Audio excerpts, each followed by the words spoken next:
سمجھتے آپ تاریخ لبیک یا رسول اللہ کو ووٹ دیں. انہوں نے اسلام کے ساتھ بھی غداری کی, ملک کے ساتھ بھی غداری کی.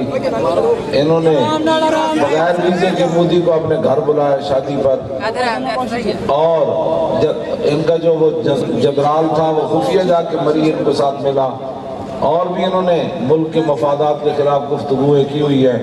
آپ کی مہربانی ہے کہ آپ ملک و ملت کے وفاداروں کو, اسلام کے شہدائیوں کو ووٹ دیں, اور 25 کو یہاں 12 بجے یہ ہوا خوشبو گھل کر لاہور نہیں پوری دنیا میں پہنچ جائے کہ قبلہ شاہ جی بہت بھاری اکثریت سے جیت رہے ہیں.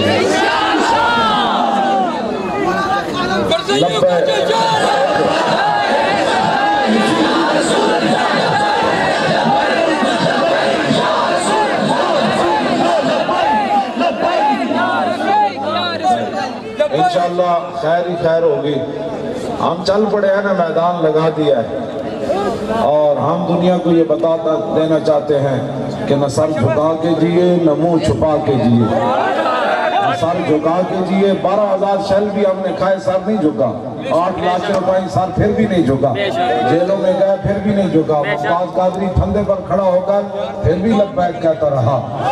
نہ سر جھکا کے جیے نہ منہ چھپا کے جیے. ستمگر کی نظروں سے نظریں ملا کے جیے. اگر ہم کم جیے تو اس میں حیرت کیا, ہم ان کے ساتھ تھے جو شمع جلا کے جیے.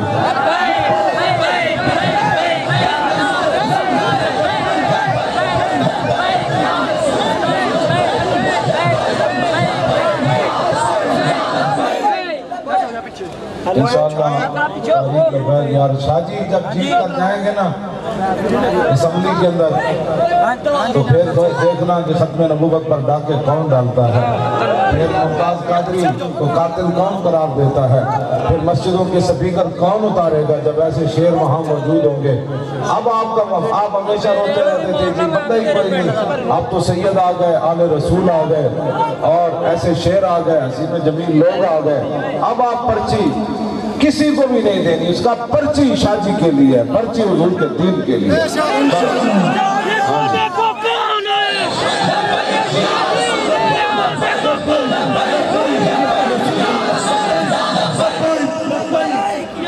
اور جتنے بھی دو نمبریاں کر رہے ہیں تحریک لبیک یا رسول اللہ کے مقابلے میں, ان کو ہم یہ کہنا چاہتے ہیں کہ ڈرو خدا سے ہوش کرو, کچھ مکر و ریا سے کام نہ لو, یا اسلام پہ چلنا سیکھو یا اسلام کا نام نہ لو.